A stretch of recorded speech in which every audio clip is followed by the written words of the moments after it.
Agama saya Islam dan motivasi saya adalah saya sangat prihatin dengan keadaan komal-komal TikTok karena kalau malam itu saya berangkat tidur, kemudian pagi itu saya bangun, saya lihat HP, Masya Allah, mereka masih terus-menerus memperdebatkan iman di panggung-panggung ego. Saya lihat namanya Pak Bom Bom, saya lihat Zuma, saya lihat siapa lagi semua.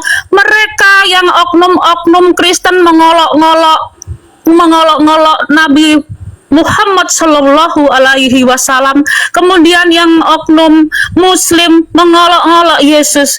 Saya sedih sekali. Setiap hari itu saya itu minta, dari mana ya Unirifa ini orangnya? Saya lihat, oh orang Padang. Oh berarti ini memang titisan Muhammad Hatta ini. Berarti alhamdulillah. Semoga saja Unirifa terbuka pikirannya bahwa dia menyadari dia ini titisannya Muhammad Hatta. Dan kemudian saya pikir lagi, oh Nirifa ini luar biasa ya, bisa bahasa Inggris, bisa bahasa Indonesia dengan baik.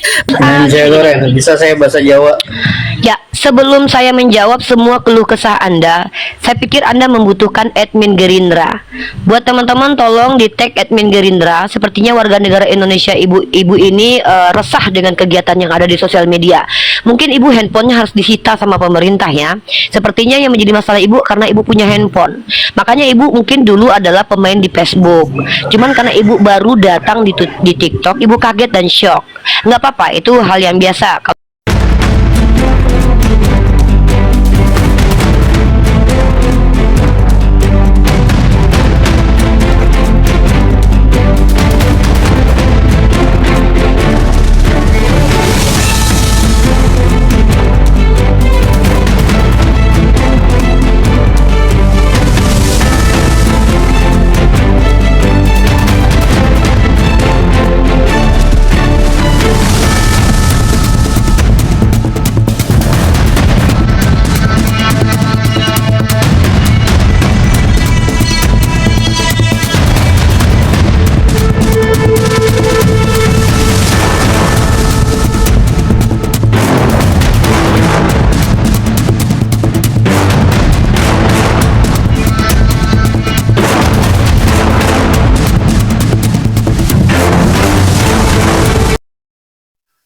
Assalamualaikum warahmatullahi wabarakatuh. Bertemu lagi dengan channel Kristologi Muslim, channel yang akan memperlihatkan diskusi dan debat lintas agama.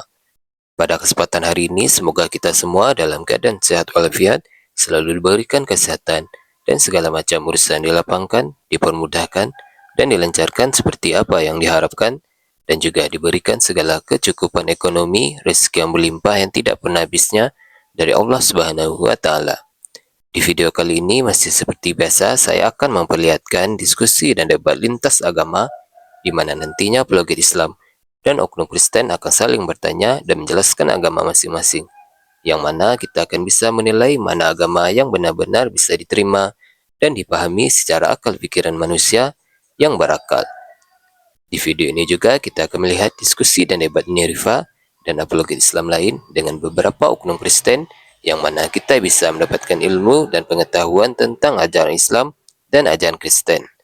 Dan bagaimana berjalannya diskusi ini, apakah akan berjalan tenang dan santun atau malah sebaliknya memanas, di mana biasanya oknum Kristen jika tidak sanggup menjawab pertanyaan dan juga tidak terima ajaran dan isi kitabnya dibahas, mereka akan emosi dan marah, bahkan sampai menghujat pribadi atau ajaran. Nah, daripada penasaran dengan diskusi dan debat ini, mari kita simak saja videonya sekarang. Mengganggu ibu. Kita mulai streaming ya, teman-teman. Tutup napas kalian ya, jangan bernapas 5 menit saja ya. Tolong yang di komal jangan ada yang bernapas ya. Kita streaming dulu. Oke, a'udzubillahi minasyaitonirrajim. Bismillahirrahmanirrahim. Asyhadu an la ilaha illallah wa asyhadu anna Muhammad Rasulullah. Rabbana la tuzigh qulubana ba'da idh hadaytana wa hab lana min ladunka rahmah innaka antal wahhab. Rabbana atina min ladunka rahmatan wa hayyi lana min amrina rasada. Rabbi shrah li sadri wa yassir li amri wahlul 'uqdatam min lisani yafqahu qawli. Semoga Allah rahmati kajian online santai kita dan yang menyenangkan bersama Bunda Gembala. Belajar menyenangkan bersama Bunda Gembala, membahas ketuhanan yang menyenangkan dan asik bersama Bunda Gembala. No hujat-hujat. Kalau bisa berdiskusi, kenapa harus berdebat? Ya, seperti itu. Kamfi di mute dulu. Baik, kali ini kita akan membahas tentang Islamologi dan Kristologi.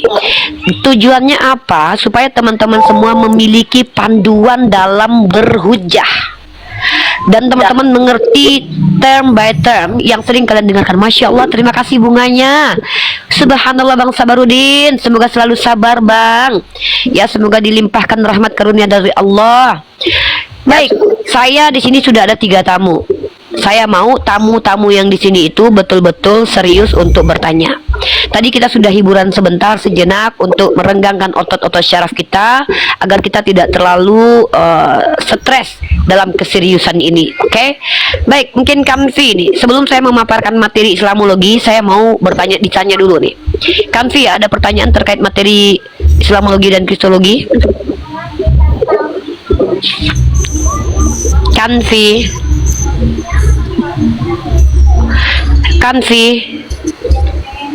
Oke, turun ya. Oke, kamu standby di sini ya, jadi ketua kelas. Oke, standby kamu di sini. Ya, ini ada Nona Global ini. Nona Global tadi banyak sekali bertanya.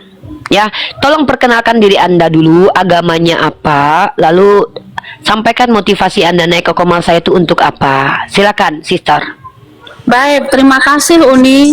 Agama saya Islam dan motivasi saya adalah saya sangat prihatin dengan keadaan komal-komal TikTok karena kalau malam itu saya berangkat tidur, kemudian pagi itu saya bangun, saya lihat HP, Masya Allah, mereka masih terus-menerus memperdebatkan iman di panggung-panggung ego. Saya lihat namanya Pak Bom Bom, saya lihat Zuma, saya lihat siapa lagi semua.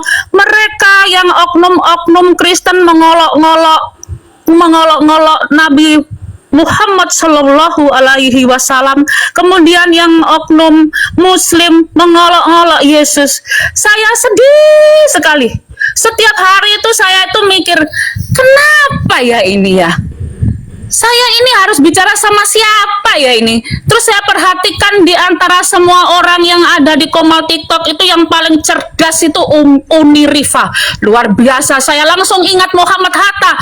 Dari mana ya Uni Rifa ini orangnya? Saya lihat, oh orang Padang. Oh berarti ini memang titisan Muhammad Hatta ini. Berarti alhamdulillah. Semoga saja Uni Rifa terbuka pikirannya bahwa dia menyadari dia ini titisannya Muhammad Hatta.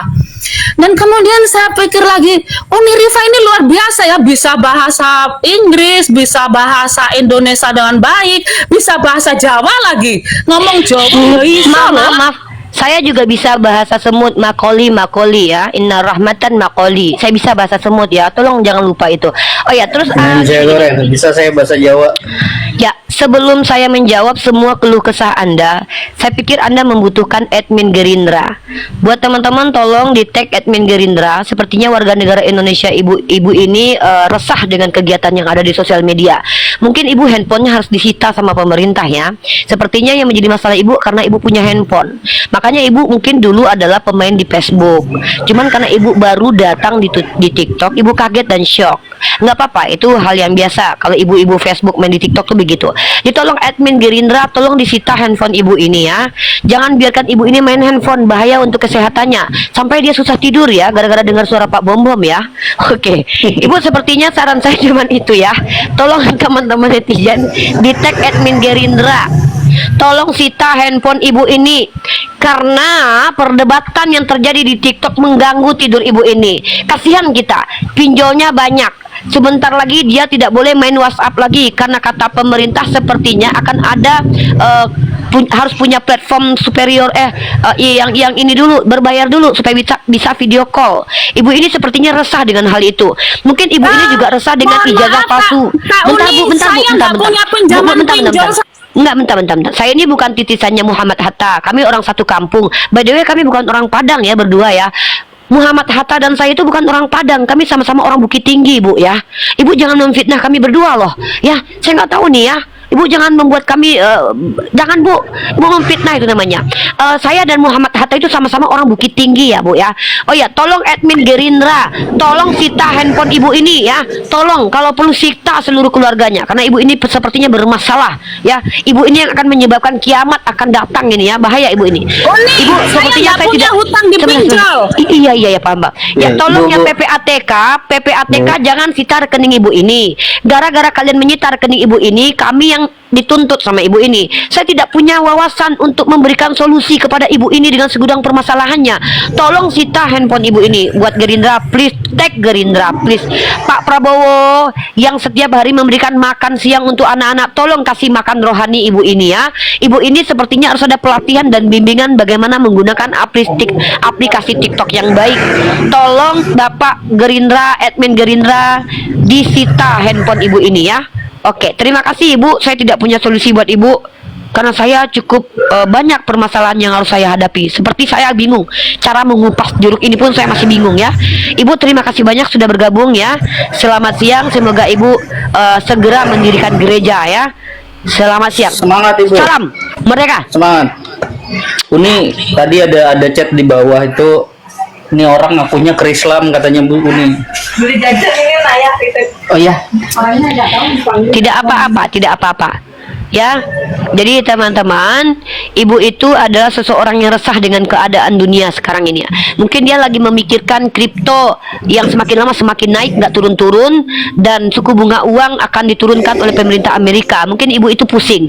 Mungkin Ibu itu juga sedang memperhatikan bagaimana kemudian siapa namanya itu Donald Trump yang konon katanya akan di demo sama warganya. Jadi Ibu itu agak memikirkan itu. Terlalu banyak masalah yang dipikirkan Ibu itu ya.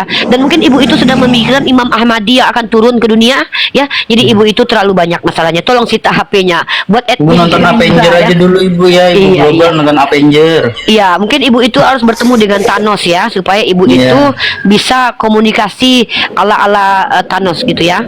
Begitu mungkin ya. Saya juga bingung ini ada apa dengan dunia ini ya. Semakin lama dunia semakin menggila ya. Sebentar lagi konon katanya tanah di Indonesia ini 2 tahun tidak dihuni akan disita negara. Janda-janda selama 2 tahun nggak dinikahi juga diambil negara nih. Uang kita tidak dipakai di rekening sekian bulan diblokir sama PPATK. Tolong dong blokir hutang saya, kalau nggak dibayar 2 tahun tolong blokirkan hutang saya jadi lunas. Please buat negara ya. Merdeka. Pemutihan lah nih. Pemutihan uang tolong. Hutang. Saya usul kepada pemerintah, seandainya ada yang tidak membayar hutang selama 2 bulan, tolong pemutihan saja ya. Biar damai negara kita. Oke, kita lanjut pembahasan kita. Oke teman-teman yang pengen beli buku studi pengantar Islam ini ditulis sama Profesor Dr. Khairuddin Nasution ya. Ini dipakai di kampus-kampus ya. Oke. Astagfirullah. Nah jadi teman-teman, kata-kata atau diksi-diksi yang teman-teman sering dengarkan ini terkadang teman-teman tidak paham dan wajib teman-teman memahaminya. Apa yang disebut dengan Islam, apa arti iman, apa arti ihsan, kemudian apa itu syariat, apa itu wahyu, apa itu syariat, itu teman-teman harus paham. Kalau teman-teman tidak paham, apa bedanya kita dengan teman-teman non muslim ya, yang berbicara tapi tidak mengerti dengan apa yang dia ucapkan. Oke? Nah, jangan kita sama dengan kaum kufar. Bab buku kita kali ini kita membahas tentang bab batasan studi Islam itu batasnya apa, ruang lingkupnya apa saja. Merdeka, terima kasih benderanya, masya Allah, terima kasih banyak. Merdeka ya. Jadi kalau kita lihat dalam studi Islam ini, yang pertama sekali yang harus kita pahami itu adalah definisi Islam secara etimologi, terminologi, dan esensi. Nah, yang menjadi bahan perdebatan adalah katanya Islam itu adalah ajaran yang baru muncul di abad ke-7. Tetapi kenapa Ibrahim diklaim sebagai seorang muslim? Yang pasti agamanya Islam. Kenapa seperti itu? Nah, ini juga menjadi perdebatan antara Islam dan Kristen.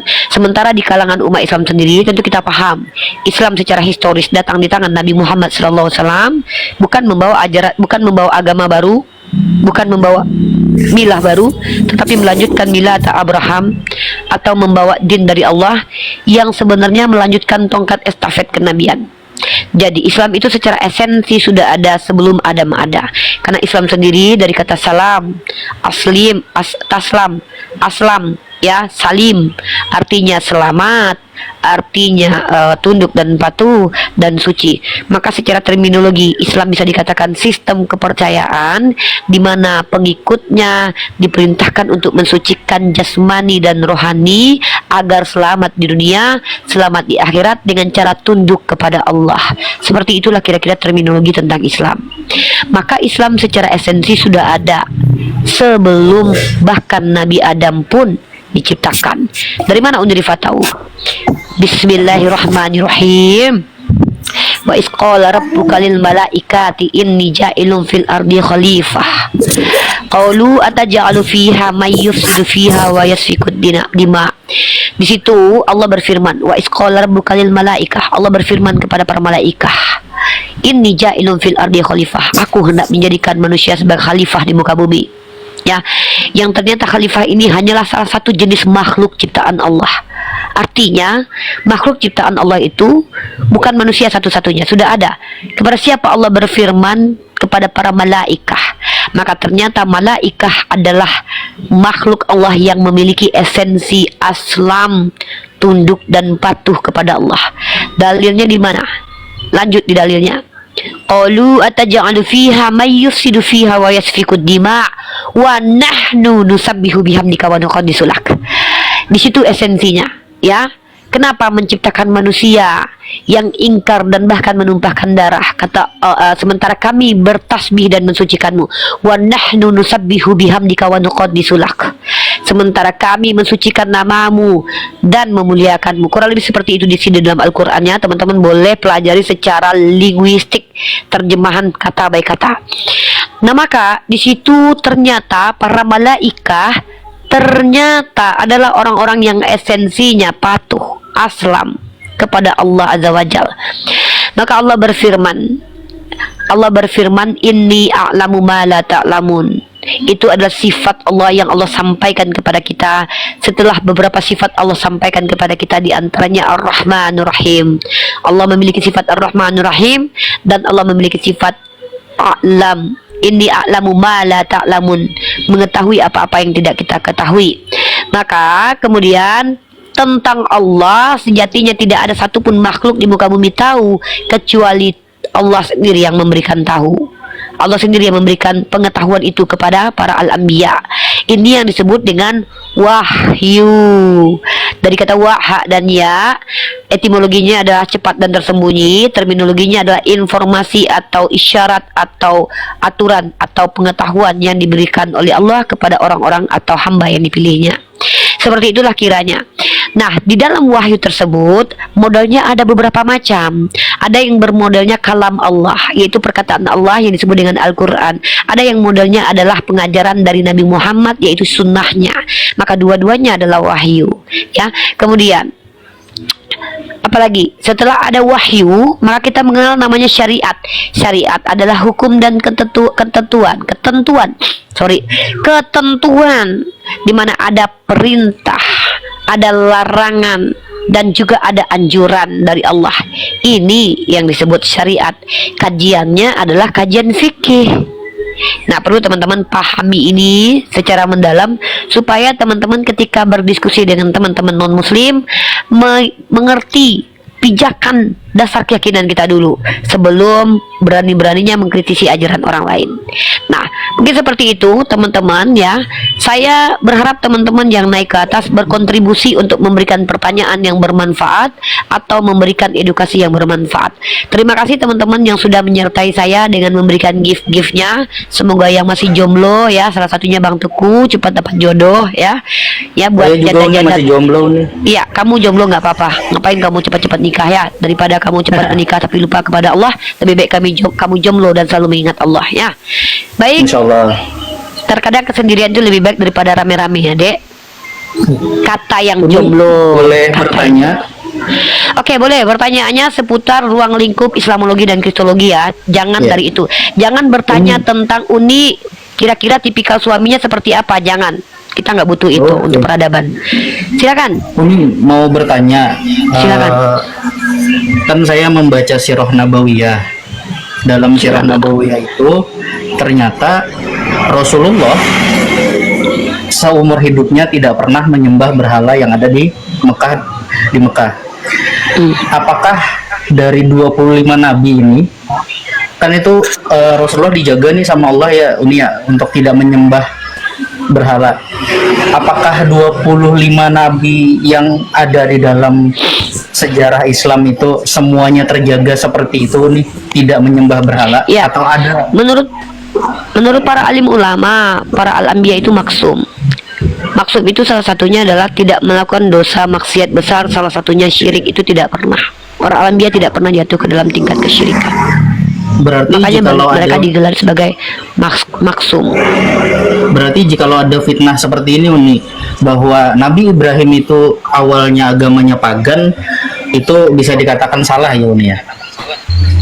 Ya iyalah, itu fitnah itu. Terima kasih Bang BG89. Jadi gini, Nabi Ibrahim itu justru mengkritisi ayahnya dan orang yang ada tempat beliau pada waktu itu yang menyembah berhala. Justru beliau adalah salah satu manusia yang membawa tingkat berpikir manusia melampaui di atas rata-rata pada waktu itu, di mana beliau itu menggunakan akalnya untuk mengetahui cara memahami ketuhanan sampai beliau kemudian diberikan wahyu. Kalau kita lihat dalam narasi Al-Qur'annya, Nabi Ibrahim alaihissalam termasuk orang yang luar biasa ya, menggunakan dalil akli dalam pengenalan. Kalau kita lihat tuh beliau tuh mencoba menggunakan bukti-bukti empirik dalam memahami esensi ketuhanan gitu. Wallahu a'lam bishawab. Itu dari apa yang saya pahami gitu. Kalau kita bilang Nabi Ibrahim itu apakah difitnah kalau dituduh menyembah berhala? Betul. Beliau tidak pernah. Makanya saya katakan para ulama itu menyepakati bahwa Assalamualaikum Papa Rena, mualaf keren luar biasa. Semoga antum menjadi salah satu suri tauladan para mualaf yang menjawab pertanyaan-pertanyaan dari kaum nunis tidak dengan emosi dan hawa nafsu, tapi dengan senyuman, kesantunan dan akhlak yang baik.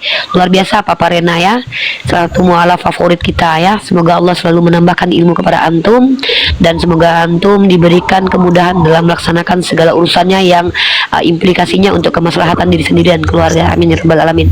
Jadi seperti itu, Nabi Ibrahim alaihissalam itu termasuk nabi yang maksum. Begitu ya. Oke. Pertanyaannya satu-satu dulu ya, kita rolling yang bertanya, nanti kita kembalikan ya. Oke, kita ke selanjutnya ada Nia Ramadhani. Silakan Nia Ramadhani.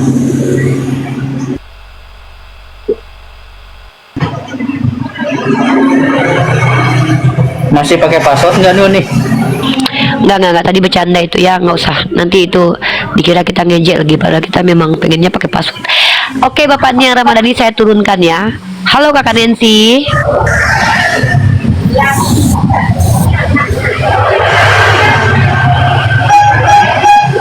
Halo Kakak Nancy. Halo Kakak Nancy, selamat sore waktu Ternate. Halo Kakak Nancy. Halo Kakak Nancy. Halo Kakak Nancy. Halo, wayahe. Semangat buat Papa Rena selalu ya. Semangat buat Papa Rena untuk menjawab pertanyaan-pertanyaan nonis di TikTok beliau. Terima kasih nasi kuningnya. Oke, halo Manulang. Halo. Manulang Margana. Halo. Ya, Dinda, suara Uni noise nggak di sini, kedengaran nggak suara musik di sini?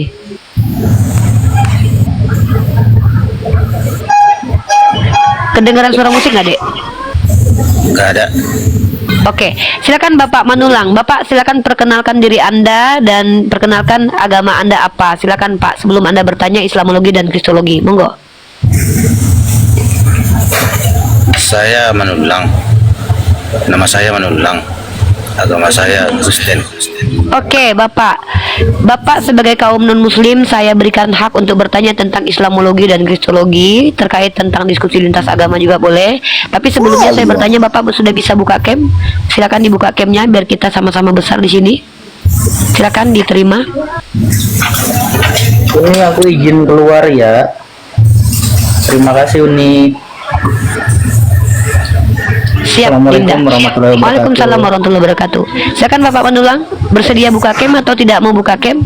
Kalau tidak mau buka cam boleh, saya kasih toleransi tapi tidak boleh menghujat ya. Iya, enggak. Aku enggak menghujat aku. Cuman gininya. Cuman nanya isi Al-Quran, aku penasaran. Di dalam Al-Quran itu ada nggak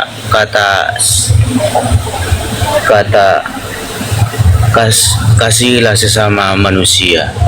Ada nggak itu Di dalam Al-Quran diperintahkan adil. Adil itu meletakkan sesuatu pada tempatnya, Pak. Jadi kalau kami diperintahkan kasihilah sesamamu manusia, ini Tuhan nggak adil nanti. Masa kami harus mengasihi orang-orang koruptor, penjajah, kan nggak mungkin ya. Di Al-Quran itu perintahnya adil. Oh, nggak ada itu kasihilah sesama manusia, nggak ada itu. Enggak, Pak. Kalau ada kata-kata kasihilah sesamamu manusia, justru saya nggak mau jadi Islam, Pak. Masa saya harus mengasihi koruptor? Masa saya harus mengasihi orang-orang jahat dan penjajah, Pak? Nggak boleh lah kayak gitu. Tuhan macam apa kayak gitu? Masa saya harus mengasihi koruptor? Udahlah dia merampok uang negara, saya wajib pula mengasihi dia. Karena kalau di Al-Quran itu kalau sudah berbunyi perintah wajib dilakukan, Pak. Kalau nggak dilakukan berdosa. Masa iya, Pak? Nah, Tuhan saya kan adil, Pak. Kalau kami itu perintah mengasihi keluarga, perintah mengasihi orang-orang yang seiman tuh memang ada. Tapi kalau sesamamu manusia, bahaya, Pak. Masa saya harus mengasihi orang-orang yang telah menodai anak-anak, menodai janda-janda terlantar? Nggak baik lah kayak gitu. Saya justru nggak mau, Pak, punya agama yang perintahnya mengasihi seluruh manusia tuh nggak mau saya, Pak. Terpaksa lah saya nanti mengasihi koruptor, Pak. Gitu. Oh gitu ya, berarti ajaran Kristen tuh sangat bertolak belakang sama yang itu ya. Bertentangan, Pak. Bahkan ajaran Kristen bagi saya adalah ajaran yang tidak relevan dan merusak akal, hati nurani dan juga empati serta peradaban. Karena diperintahkan mengasihi penjajah, Pak. Kami nggak mungkin, Pak. Kalau kami itu istilahnya kasihilah musuh. Istilahnya kalau Nah, itu aku bilang, itu kenapa aku nggak mau jadi Kristen sampai sekarang. Di Kristen itu disuruh mengasihi musuh, penjajah disuruh kasihi. Untung waktu kita dijajah sama Belanda itu, yang dijajah itu bukan orang Kristen. Sempat orang Kristen yang dijajah, pasti penjajahnya dikasihi kan, Pak? Nggak diperangi kan, Pak? dikasih dengan mendoakan orang itu bertobat. Iya, makanya kalau seandainya dulu kami adalah Kristen, Pak, orang kita dijajah berdoa aja kerjaan kita ya, Pak, kan kita lagi dijajah nih, istri bapak lagi diperkodok sama penjajah, bapak cuma bisa berdoa, tobatkanlah dia Tuhan, tobatkanlah dia Tuhan. Pak, istri bapak udah 5 kali dipakai, masih bapak berdoa, Pak. Itu nggak make sense, Pak. Nggak mungkin di kami, Pak, ya. Jadi kalau seandainya penjajah sedang menyita keluarga kami, mengambil hewan ternak kami hanya berdoa aja, Pak. Wah, kalau di keluarga saya, Pak, dibuang, Pak, jauh-jauh, Pak. Berdoa tanpa usaha itu namanya, Pak, ya. Alias botol namanya itu, Pak, ya. Kalau berdoa aja kerjaan kita semua ini ya, Pak, ya. Nggak usah usaha, Pak. Bapak nggak usah kerja, Pak. Di rumah aja Bapak berdoa, Pak. Kalaulah bisa berdoa aja menjadi solusi buat hidup kita, ya kan, Pak? Nggak, maaf, Pak, saya nih lagi mengajar Islamologi dan Kristologi. Kan Bapak bilang di ajaran saya gimana? Di ajaran saya diperintahnya adil, mengasihi itu diperintahkan dengan cara adil. Ini contoh saya bacakan dalilnya. Pak, sebentar dulu, Pak. Mentang-mentang Bapak ajaran kasih mengasihi penjajah, nggak apa-apa. Bapak kan Kristen. Memang orang Kristen itu kalau sama penjajah cium kudus. Tapi sebentar dulu, iblis pun dikasihi di Kristen, karena iblis kan adalah musuh kita juga, ya kan? Kecuali Bapak temannya iblis, ya. Iblis musuh Bapak nggak, Pak? Hah? Ada loh, Pak, iblis-iblis yang berbentuk manusia loh, Pak. Bapak pengen tahu iblis yang berbentuk manusia? Dukun AS, Pak. Dukun AS itu menurut Bapak itu iblis bukan iblis, Pak? Pertanyaan saya, Bapak kasihi nggak dukun AS, Pak? Di mana itu? Kakak tahu. Wah, di Medan, Pak. Di Medan dukun AS berapa perempuan yang dihabisinya dulu, Pak? 40 lebih ya, Ada. Pak, ya. Nah, buktinya. saya tanya sama Bapak, kalau istri Bapak diperkaus sama penjahat, Bapak kasihi nggak penjahat itu? Itu ada buktinya nggak kalau di Medan itu? Ada lah, itu kan berita, Pak, masuk berita nasional itu tentang dukun AS. Saya mau tanya sama Bapak nih, Bapak kan Kristen, betul? Betul. Nah, di Kristen itu tidak boleh melawan orang yang jahat kepadamu, betul? Hah? Apa? Di Kristen itu dalilnya janganlah engkau melawan orang yang jahat kepadamu, melainkan apabila ditampar pipi kiri kasih kanan, betul? Ya, betul. Nah, kalau istri Bapak diperkaus depan Bapak boleh nggak melawan? Kok ke situ larinya? Ya kan saya tanya. Nyambung. Loh, kok nggak nyambung? Nyambung lah. Saya ingin membuktikan Bapak ini pengikut Yesus atau enggak. Coba saya tanya lagi, Pak. Kalau anak perempuan Bapak diperkaus depan Bapak, Bapak boleh nggak melawan? Atau udah deh. Kalau Bapak diperkaus sama Edis, Bapak boleh nggak melawan Edis waktu Bapak diperkaus?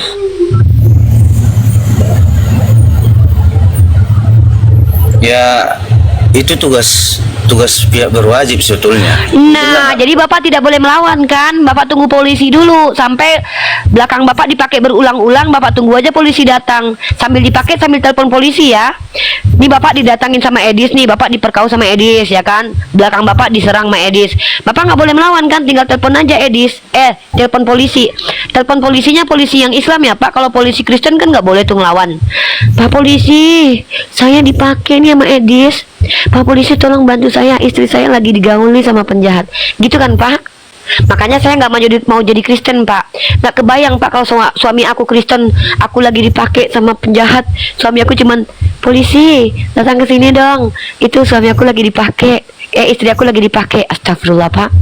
Itulah kenapa saya nggak mau jadi Kristen ya Pak. Ajarannya nggak masuk akal. Ajarannya nggak make sense ya. Astagfirullah. Ya udahlah nggak apa-apa. Apalagi Pak yang mau Bapak tanyakan Pak? Ngeri ya jadi Kristen ya. Itu kan. Apalagi Pak? Tapi bisa bertanya aman ini kan? Loh, kan bertanya aja kan kerjaan Bapak. Nih Bapak, saya bacakan dalil di dalam Al-Quran tentang ajaran kasih ya. Nih Pak, pertama, kasih sayang itu adalah sifat Allah. Ya, surah Al-Anbiya ayat 107. Dan kami tidak mengutus engkau Muhammad melainkan rahmat bagi sekalian alam. Ya. Yang kedua, perintah berbuat baik kepada sesama. Ada Pak perintah berbuat baik Pak? Ya, surah An-Nahl ayat 16-90. Ini perintah berbuat baik nih. Kata Allah begini, sesungguhnya Allah menyuruh kamu berlaku adil. Adil Pak. Jadi bukan kasihilah sesamamu manusia. Jadi kalau ibu bapak ditampar sama penjahat, kasih penjahat itu. Ini yang saya tidak akan lakukan. Mama saya di depan saya ditampar sama penjahat, jangan berharap kasih dari saya. Saya tonjok itu orang ya. Itu bedanya kita Pak. Kalau Bapak nanti misalkannya jalan-jalan sama anak sama istri, tentang penjahat, istrinya dipakai tuh di semak-semak, Bapak nggak boleh melawan. Ya Bapak hanya berdoa, Yesus tolong istriku lagi dipakai di semak-semak, Yesus. Dia tidak, ya Bapak ampunilah dia tidak tahu apa yang dia lakukan. Gitu kan doanya diajarkan Yesus. Jadi kalau Bapak lagi lihat istri Bapak dipakai di semak-semak, anak Bapak dipakai di semak-semak, Bapak hanya berdoa seperti ajaran Yesus. Ya Bapak ampunilah mereka tidak tahu yang mereka perbuat. Betul nggak Pak? Nggak boleh ngelawan kan? Inilah kenapa saya tidak mau jadi Kristen dan tidak mau punya keluarga Kristen. Berbahaya Pak. Tempat saya punya suami Kristen, saya lagi dipakai sama penjahat. Dia enak-enak berdoa gini, bukannya malah nonjokin penjahat, malah berdoa, ya Bapak ampunilah dia tidak tahu yang dia lakukan. Saya ludahi itu suami kayak gitu ya. Nauzubillah min dzalik. Makanya saya nggak mau jadi Kristen. Ajaran Kristen nggak relevan, tidak naturalisasi, tidak naluriah, tidak masuk empati, tidak masuk akal sehat, alias aneh. Ya, bukan ajaran yang bisa diterapkan untuk dunia sekarang ini ya. Seperti itu ya Pak. Sangat-sangat tidak masuk akal untuk diterapkan menurut pendapat saya. Lanjut. Halo. Jadi kalau memang gitu caranya. Ya, kenapa? sebentar ya Gunung Batu. Gunung Batu sebentar ya. Ini Tuhannya orang Kristen nih Gunung Batu ini. Bapak mengulang pertanyaannya sekali lagi. Nanti Bapak standby dulu. Cari lagi pertanyaan selanjutnya. Saya ke Gunung Batu dulu ya. Silakan Bapak pertanyaan selanjutnya. Rifa, jadi begini Rifa. Kalau kamu berbicara itu konsepnya, kalau berbicara tentang konsep manusia, ya nggak mungkin lah saya membiarkan istri atau anak saya disakiti oleh orang lain. Bagaimana bisa melakukan itu? Oke, berarti menurut kamu kalau istri kamu diperkaus, kamu lawan atau tidak? Bagaimana? Lah kalau memang Kalau diperkaus istri kamu saya, diperkaus itu di memang depan kejahatan kamu lawan atau ya tidak? jelas lah. Ya, saya lawan lah. Kalau itu dia perkaus karena itu dia berbuat kejahatan. Oke, bagaimana dengan perintah Yesus dalam kitabmu, jangan melawan orang yang jahat kepadamu? Itu gimana? Itu di mana? kasihlah sesama manusia itu bukan konsepnya orang datang berbuat jahat kepada kita, kepada keluarga kita, istri kita. Kamu ngerti nggak sih pertanyaan saya? Ngerti nggak pertanyaan saya? Kenapa? Pertanyaan saya, dalam kitabmu tertulis ya, jangan melawan orang yang jahat kepadamu, melainkan apabila ditampar pipi kiri kasih kanan. Yesus melarang kamu melawan orang jahat nggak?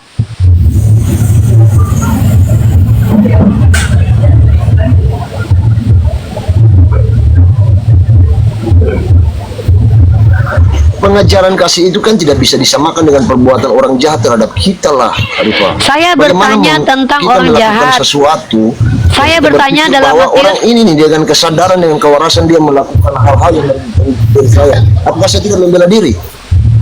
Pertanyaan saya tolong dipahami sekali lagi ya. Kalau istrimu diperkaus, kamu lawan, kamu bilang kamu lawan.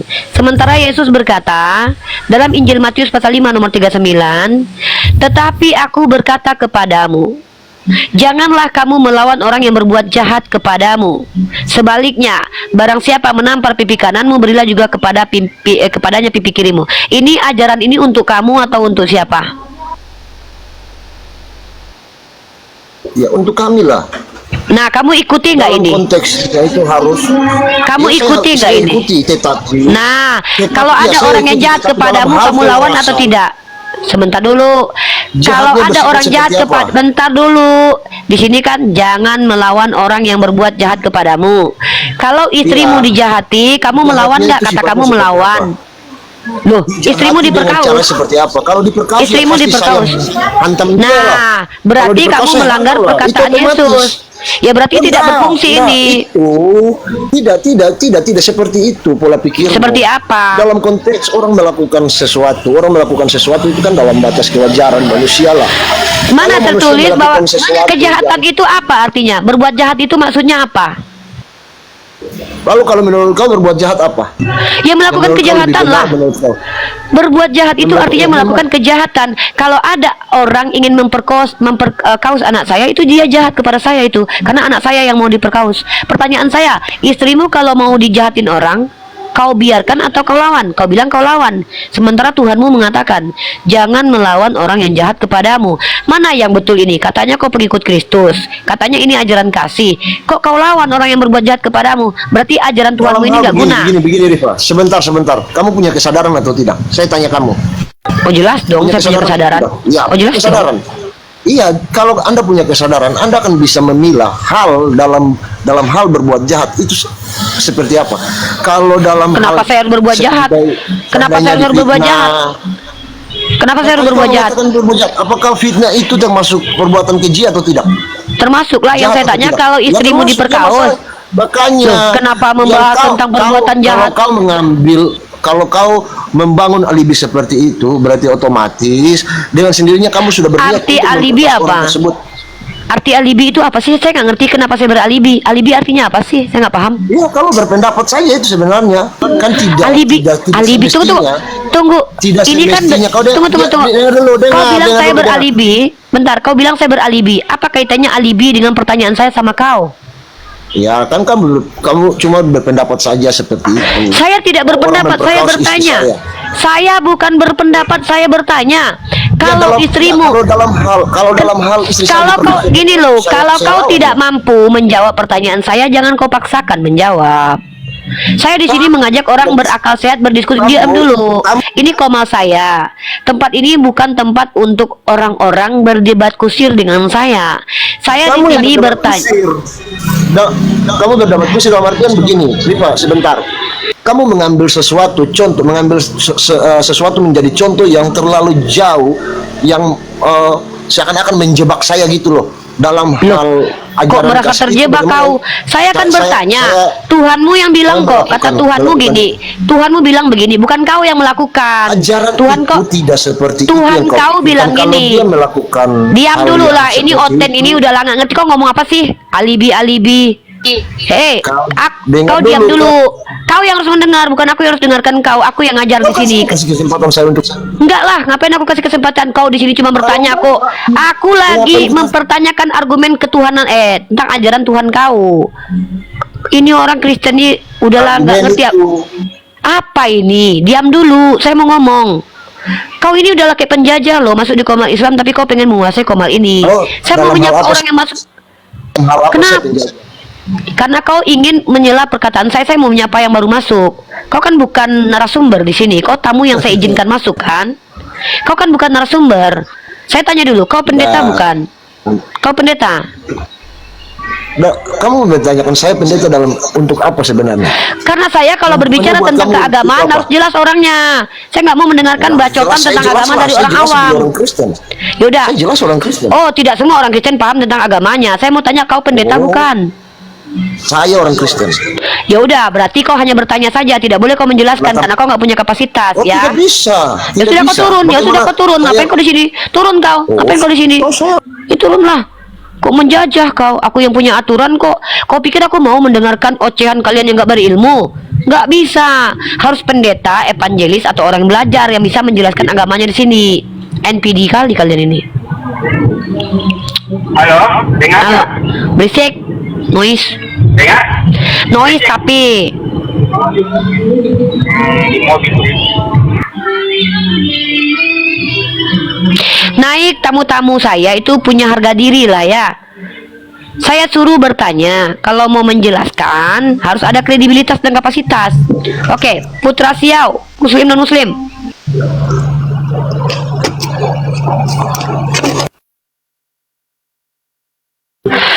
Naik ke komal orang mau bicara tapi nggak, saya kasih kamu kesempatan sekali lagi naik, ikuti aturan komal saya. Kalau tidak mau buka komal sendiri.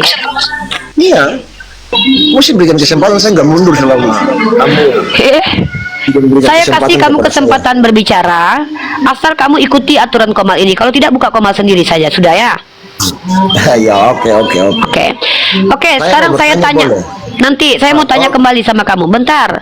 Tadi kan kamu Ya, bilang ya. ajaran agamamu ajaran kasih. Nah, Ya. Matius pasal 5:39 ini ajaran bukan?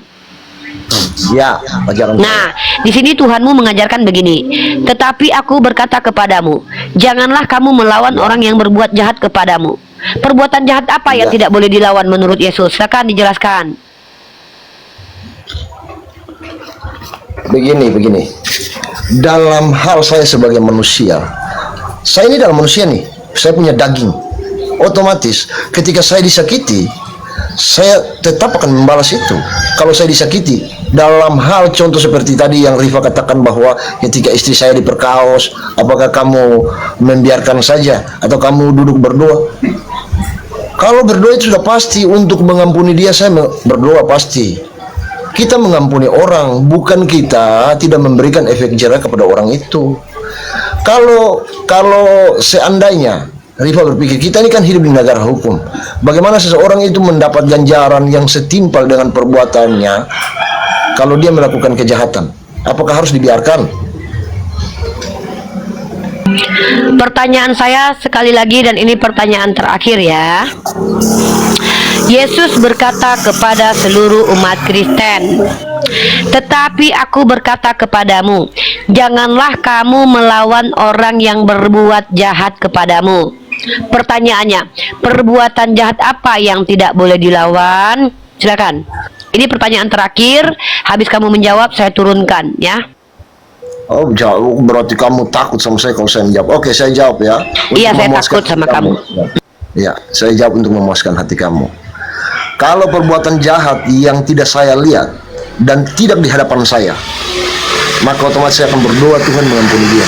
Tetapi kalau dia lakukan di hadapan mata saya, otomatis saya akan melakukan juga yang seperti dia lakukan terhadap saya. Oke? Yaudah, terima kasih ya jawabannya. Selamat Ya, siang, makanya kamu sore, turunin, dadah, karena kamu takut bye. saya. Iya, saya takut. Teman-teman Muslim sudah tahu kan bagaimana mereka? Mereka itu hanya mengklaim pengikut Yesus itu hanya klaim. Ngakunya saja ajaran kasih, sebenarnya bullshit. Lihat, kalau itu terjadi di depan saya balas. Bullshit, omon-omon. Ajaran cuman di bibir doang, ajaran lip service, ajaran yang sok-sok manis depan kita, padahal tidak. Dia tahu secara naluri dia tidak akan mungkin membiarkan bininya dipakai orang lain. Jadi ketika Yesus berkata ini nggak ada gunanya buat mereka. Tidak ada gunanya karena mereka tidak akan mengikuti itu. Ini cuma ayat-ayatan, teman-teman. Nggak ada manfaatnya.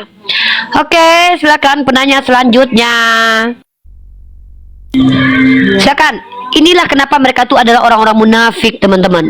Kami percaya Yesus, ajaran kami kasih, musuh aja kami kasihi, orang kami jahat. Sebenarnya gini loh, Dek. Loh, itu kan ajaran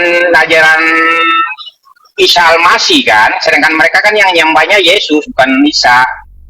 Jadi ajaran Isa itu ajaran Isa Al-Masih yang mereka nggak jalankan, Dek. Seharusnya dijawab begitu. Kan yang Yesus palsu yang mereka sembah, yang mati dan bangkit itu kan. Spekulasi Anda tidak bisa saya benarkan begitu saja, harus ada data jika Anda bicara di sini, oke? Soalnya ajaran nggak masuk di akal kan, mau ngasih kalau ajaran tidak masuk di akal ya benar, tadi itu sudah kita buktikan. Mereka sendiri menolak ajaran Yesus. Yesus mengajarkan mereka jangan melawan orang yang jahat kepadamu. Mereka malah melawan karena memang bertentangan dengan naluri. Makanya mustahil ini ajaran yang benar karena ajaran ini bertentangan dengan naluri. Terima kasih Bang Sabarudin. itu Yesus suruh sembahlah Tuhan kita, Tuhan kita itu satu, Tuhan kita itu Esa, mereka lawan kan. Semuanya mereka lawan rata-rata. Tapi kita fokus kepada ini saja dulu ya, karena kalau itu mah udah capek kali kita diskusikan dari tahun-tahun dulu. Ini ajaran yang mereka selalu iming-imingkan ke umat Islam itu ajaran kasih. Kita sapa dulu nih Ivan Tura, Muslim non Muslim.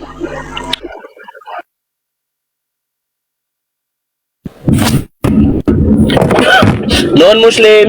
Selamat sore. Oke, Ivan Turan. Apa kamu ingin di sini menjelaskan atau bertanya? Kalau bertanya dari kalangan awam, kalau kamu ingin menjelaskan harus punya kredibilitas minimal. Kamu kalau bukan seorang akademisi, kamu boleh adalah orang yang betul mengkaji satu materi yang spesifik, atau kamu punya literatur untuk menjelaskan kepada kami yang menonton ini. Kamu ingin menjelaskan atau hanya bertanya? Silakan. Kamu kan bertanya, ya aku menjelasin. Apa kapasitas kamu mau menjelaskan? Ya saya sebagai orang Kristen.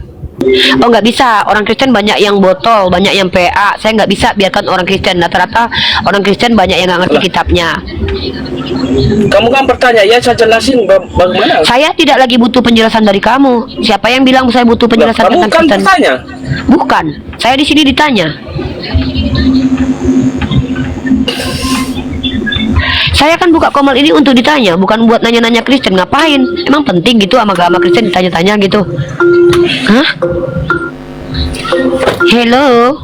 Di sini saya yang ditanya. Bertanya aja Bang, nanti buat malu Kristen, kasihan. Bertanya Iya. aja. Enggak, kamu bertanya aja, lanjut yang tadi. Nggak mau. Kenapa saya harus tanya-tanya tentang Kristen? Emang penting gitu? Kan saya udah tahu semua kekristenan. Kenapa takut? Bukan takut, saya sudah tahu semuanya. Bahkan saya lebih berilmu dari kamu kayaknya ini.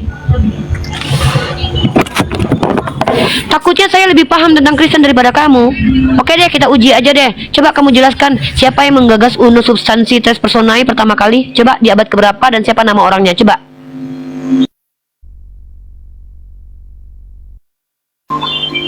Hello? Ditanya malah diam. Tadi katanya kamu bilang aku takut, nanya kamu. Giliran ditanya malah macet internasional. Kenapa sih orang Kristen ini banyak NPD banget ya? Nggak tahu tapi sok tahu gitu.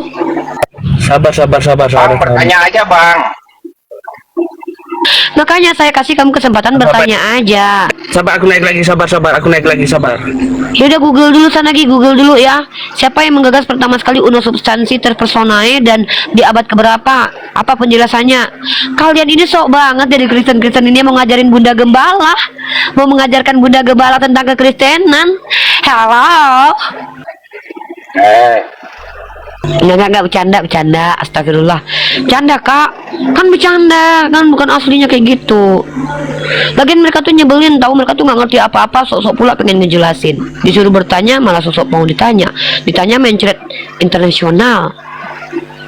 Bercanda. Makasih Bang Sabarudin. Teman-teman tombak akun ini teman-teman ya. Tombak petang. Dicolok mata. Aduh ya Allah. Anak Bunda bertanya saja. Bunda ini maunya ditanya. Soalnya Bunda itu kalau tentang kekristenan sudah banyak ya. Akun siapa ini? Ini akun Peneoma aku. Ini akun Holy Ghost aku. Halo, Itu mukanya jelek banget tuh bayi. Halo, Zainal Arifin.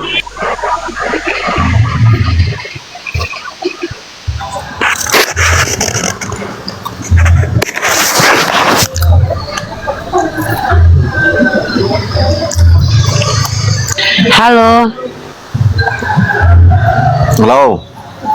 Ya, silakan perkenalkan namanya dan agamanya.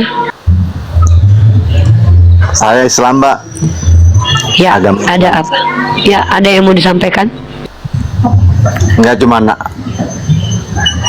ada, Mbak. Ya udah turun ya. Oke. Baik, untuk menghibur hati yang lara kita nyanyikan lagu sedikit dulu ya. Ada Tuhan di hidungmu. Ada. Sebelum Hosanut itu ya, namanya Hosanut ya, itu mereka tawaf kayak Islam 7 kali itu dikelilingi sinagog tuh. Baru mereka basuh kaki masuk ke dalam sinagog. Kalian ngaku-ngaku jemaah Yahudi, tidak ada satupun budaya Yahudi yang kalian ikuti. Tahu hari raya Yom Kippur itu untuk apa? Hari raya Yom Kippur itu untuk penebusan dosa. Tapi budaya Yahudi menebus dosanya pakai hewan, kalian pakai darah manusia. Siapa yang kalian ikuti? Yesus murid-muridnya itu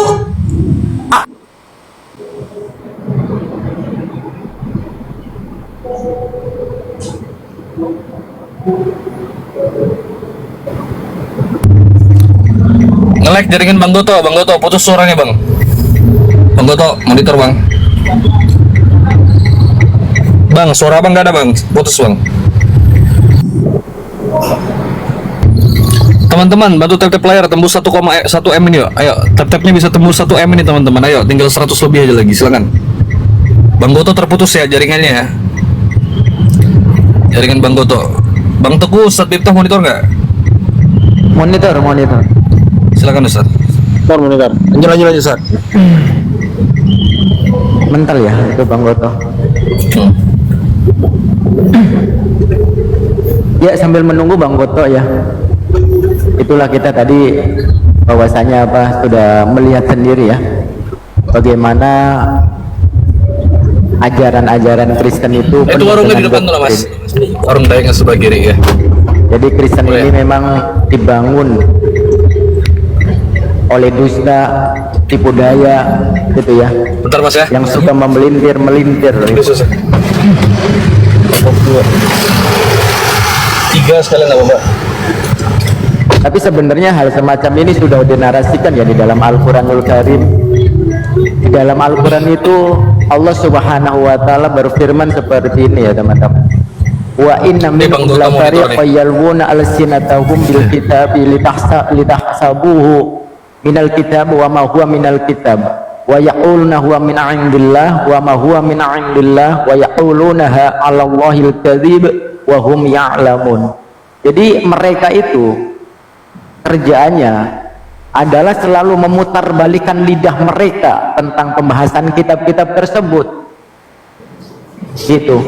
Mereka kira apa yang mereka lakukan itu bisa mengembangkan keyakinan-keyakinan mereka, padahal itu tidak akan terjadi. Kenapa Allah Subhanahu wa Ta'ala menolak dan menghalangi itu?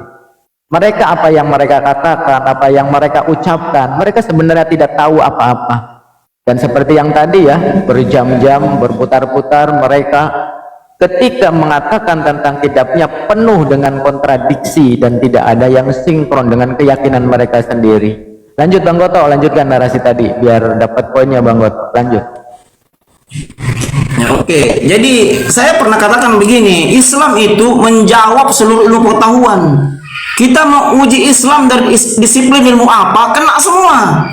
Karena ajaran jelas mengikuti mila Ibrahim. Kan jelas sekali kawan-kawan, An-Nahl 1, 2, 3 itu. Sumahu ina ilaika anittabi milata Ibrahim hanif wa ma kana minal musyrikin. Jelas sekali Bang. Kemudian kami wahyukan kepadamu Rasulullah, ikutilah mila Ibrahim, seorang hanif, seorang yang berserah diri, tidak termasuk golongan orang-orang musyrik. Makanya dalam surat Al-Anbiya 106 107 yang sering kita sebut ya, Bismillahirrahmanirrahim, inna fi hadza balagha liqaumin abidin wa ma arsalnaka illa rahmatan lil alamin.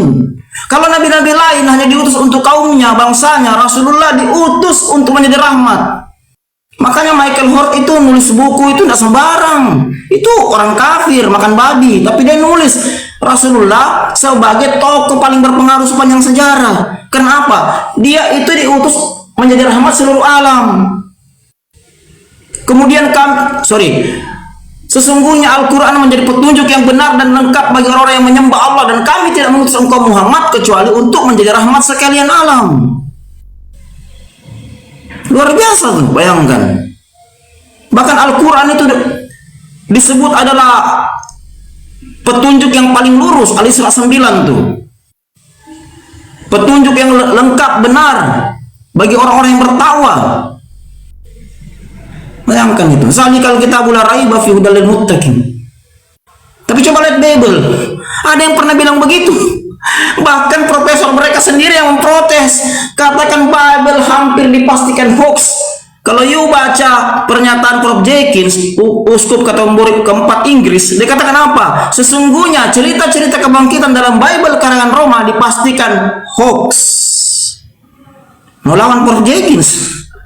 Anda mau lawan Hughes Confile peraih Nobel? Saya ini bernarasi, semua ada bukti fisiknya, ada rujukan saya belajar, menyampaikan, berdakwah, membantu membentengi akidah umat Islam dari proses-proses pemurtatan. Saya baru di Islam bro, baru 5 tahun. Tapi saya punya rujukan, saya punya referensi. Saya menggunakan disiplin ilmu untuk mengkaji narasi, bukan pakai doktrin dogma. Maka dalam Islam itu lebih 300 perintah. Kita diperintahkan untuk berpikir, berakal, mengerti. Afala taqilun. Jadi kita pakai otak, menggunakan rasionalisme. Bahkan Isa sendiri berkata, kasihlah Tuhan Allahmu dengan segenap hatimu, jiwamu, dan dengan segenap akal budimu. Tapi kalian mengasihi Tuhan Anda pakai doktrin dogma Roma. Itu yang masalah. Saya pernah bilang, Roma itu sudah mengkudeta ajaran Yesus dan Paulus. Sudah dikudeta untuk membentuk sekte baru. Jelas sejarahnya, saya sudah jelaskan pasca Edik Diocletianus. Panjang ini, dapat sampai 5 SKS kalau kita kuliah. Panjang sejarahnya kawan. Makanya agama yang benar di mata Allah itu Islam. Kenapa? Karena Islam itu sebelum dunia jadikan sudah ada. Sudah ada dia. Karena malaikat-malaikat semua itu bertauhid. Allah itu laisa kamisli sayun, tidak menyerupai apapun. Bahkan Yesus sendiri sudah berkata, yang sering kita bacakan itu Yohanes 5 ayat 37, Bapa yang mengutus aku, dia yang bersaksi tentang aku. Rupanya tidak bisa kau lihat, suaranya tidak bisa kau dengar. Isa itu kau bantah. Bahkan Stanford saya debat dengan si Hati Rubin, saya katakan apa? Coba kau kumpul seluruh kitab di dunia ini. Kau teliti, kau riset seluruh kitab, buku-buku. Kitab apa yang paling memuliakan Isa? Yang paling memuliakan Isa Al-Quran. Saya belajar banyak buku, tidak ada satu buku yang begitu memuliakan Isa. Kecuali apa? Al-Quran. Surat Maryam 30:31. Kala ini Abdullah ya atani al-kitabah wa jalin nabi wa jalin mubarakan aina makum tuwa usani bi salati wa sakati ma'dun tuhayya. Aku Isa, aku hamba Allah. Kepada aku diberikan kitab Injil, dan dia membuat aku diberkahi. Bayangkan, dia membuat aku, Allah, diberkahi. Allah membuat Isa diberkahi dimanapun dia berada. Bayangkan itu. Dia memberitakan aku untuk salat dan memberi zakat sepanjang hidupku. Begitu diberkahinya Isa dalam tradisi Al-Quran, dalam tradisi Islam, dalam budaya Islam. Tapi coba lihat Bible itu menghinakan Tuhan sehina mungkin. Pandangan holistiknya, dengar baik-baik kawan Kristen di bawah. Pandangan holistiknya, Tuhan sudah baik-baik di langit, dikasih turun jadi manusia. Sudah baik-baik ya, jadi manusia. Makomnya, bayangkan, makomnya sudah laisa kamisli zayun. Diturunkan makomnya menjadi manusia. Sudah baik-baik jadi manusia, makomnya diturunkan jadi hewan, domba, binatang. Sudah baik-baik makomnya jadi binatang, diturunkan jadi batu. Jelas ayatnya dalam Bible kau. Itu pandangan holistik semua. Final konklusi bahwa Bible karangan Roma sudah menghinakan Allah Subhanahu wa taala itu sehina mungkin. Allahnya Yahudi sehina mungkin. Dari Tuhan sampai jadi batu. Itu pesan itu. Bahkan Yesus dikatakan iblis bintang timur. Wahyu 22:16, jelas sejarahnya. Makanya teman-teman rajin beli buku, Anda baca. Kalau perlu beli buku karangan Profesor Dr. Rappoldro, ya, judulnya itu Babylon Mystery Religion. Atau you beli bukunya yang paling bagus itu bukunya Prof. Albert Pike, Moral and Dogma.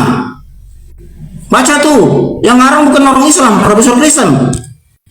Albert Pike itu Jenderal Tentara Konfederasi Amerika Serikat yang tugas di Trans Mississippi itu 1891. Katolik tidak berani macam-macam sama beliau karena beliau itu punya power militer. Belajar kok sejarah Albert Pike. Buku Albert Pike menampar semua sejarawan Katolik. Buku Babylon Mystery Religion menampar semua sejarawan Katolik. Itu fakta. Masih belum paham lagi, kawan? Jadi kalau Anda bicara Al-Quran, Anda mau bandingkan, saya pernah bilang apa? Al-Quran dibandingkan dengan Bible terlalu suci. Al-Quran dari sisi gramatikal, kalau you bawa ke ahli bahasa, ya, ahli gramatikal, ya, ahli linguistik, ya, kau bandingkan Bible dengan Al-Quran, saya jamin kalau profesor itu mau jujur, dia katakan Al-Quran ini dari sisi linguistik, dari sisi gramatikal tidak satupun tata bahasanya yang kacau. Tapi coba kalau lihat Bible, bukan bertentangan ayatnya. Banyak kali saya pegang lebih 3.000 data di sini. Ya, coba mohon izin. Satu katakan. Bang Goto. Silakan. Bang Cis ini Kristen apa Muslim, Bang Cis? Tes 1 2 3. Izin, suara saya jelas nggak ini, Ustaz? Jelas. Nggak doubling ya? Enggak ada. Oke, Ini siap. Bang Cis. Halo, Cis, silakan Cis. Ini Ya, Islam Kristen. follow yang dibawa dulu. Akun saya habis ketutup. Iya, sebentar. Buat teman-teman semua, Ikhwan Filah yang ada di bawah, saya minta tolong ya. Ini apa sih Cis ini? Turunkan aja lah, anak-anak kayaknya nih. Ya. Buat teman-teman yang ada di bawah, tolong dibantu tap-tap layar. Saya minta tolong dari tadi teman-teman, dibantu tap-tap layarnya, ditembuskan tap-tapnya 1M ya. Ini bisa yuk, butuh 1M teman-teman, tap-tap layarnya yuk. 900 orang mata memandang, saya minta tolong dibantu tap-tap layar. Dibantu share live ini dan diposting ulang. Buat teman-teman yang belum follow akun para apologet yang ada di atas, silahkan di follow dulu. Di follow akun Kata Bible 03 karena ini akun rutin kita untuk live setiap harinya dan selalu ada narasumber-narasumber yang luar biasa termasuk saya sendiri. Di follow akun saya, akun Bang Ardiansah, akun Bang Goto, Bang Dewa, Ustadz Miftah dan Bang Teku teman-teman. Lah Bang Goto kemana? Mental lagi. Oten punya kerjaan ini. Aduh. Apa ini? Ya silakan teman-teman, diposting ulang lagi. Bang Goto coba ganti akun yang lain Bang. Iya, terapi, selamat sore terapi. Ada Padan Cemumek ini, lama saya nggak ketemu beliau ini. Kemarin berjumpa, luar biasa. Ya, Padan C, silakan. Terapis ini nggak ada respon, saya turunkan di sini ya. Padan C, assalamualaikum Padan C, selamat sore. Assalamualaikum Padan C. Pak Dan C, assalamualaikum. Waalaikumsalam. Ya. Ya, gimana kabar Pak Dan C? Insyaallah. Baik. Ya, sedikit juga saya sampaikan teman-teman, Pak Dan C Mumek ini beliau adalah seorang mualaf. Seorang mualaf yang baru teman-teman ya. Beliau ini baru mualaf, mantan seorang pendeta dan dosen kristologi teman-teman. Ini luar biasa nih. Bahkan beliau pernah mewakili Kristen se-Indonesia nih. Sekarang udah mualaf. Silakan Pak Dan C, apa yang mau dinarasikan? Silakan Pak. Ya, saya menyambung apa yang dikatakan oleh pembicara tadi. Ya Bang Goto, silakan. Perbedaannya antara Yesus dan Muhammad, ya. Kita langsung melihat saja pada Al-Quran. Ali Imran 3:9. Kalimat awal disebutkan dan sebagai rasul kepada Bani Israel. Ya, aku telah datang kepadamu dengan sebuah tanda mujizat dari Tuhanmu. Jadi di sini menegaskan bahwa Yesus atau Nabi Isa hanya khusus Bani Israel, bangsa Israel. Lalu kita melihat ya Quran Al-Anbiya 107, dan kami tidak mengutus engkau Muhammad melainkan untuk menjadi rahmat bagi seluruh alam. Perbedaannya adalah kalau Yesus, Al-Quran telah menegaskan khusus Bani Israel, tetapi Muhammad SAW ya bukan hanya khusus Bani Israel, tetapi seluruh umat manusia. Tidak salah ada seorang ahli mengungkapkan di antara 100 orang-orang yang terkenal di muka bumi ini, Muhammad lah yang teratas, nomor 1. Nah, mari kita melihat bukti dalam Bible bahwa Yesus hanya diutus khusus bangsa Israel. Saya akan bacakan. Silakan sahabat-sahabatku umat Kristen cek dalam Bible Anda apa yang saya bacakan dalam Bible ini. Ya, kita mulai. Perikopnya adalah Yesus hanya diutus kepada bangsa Israel, bukan seluruh dunia. Yohanes 17 ayat 8 bagian A. Aku berdoa untuk mereka, bukan untuk dunia aku berdoa. Jelas? Yesus berdoa khusus Bani Israel, bukan untuk dunia. KPR 16, nomor 6 dan 7.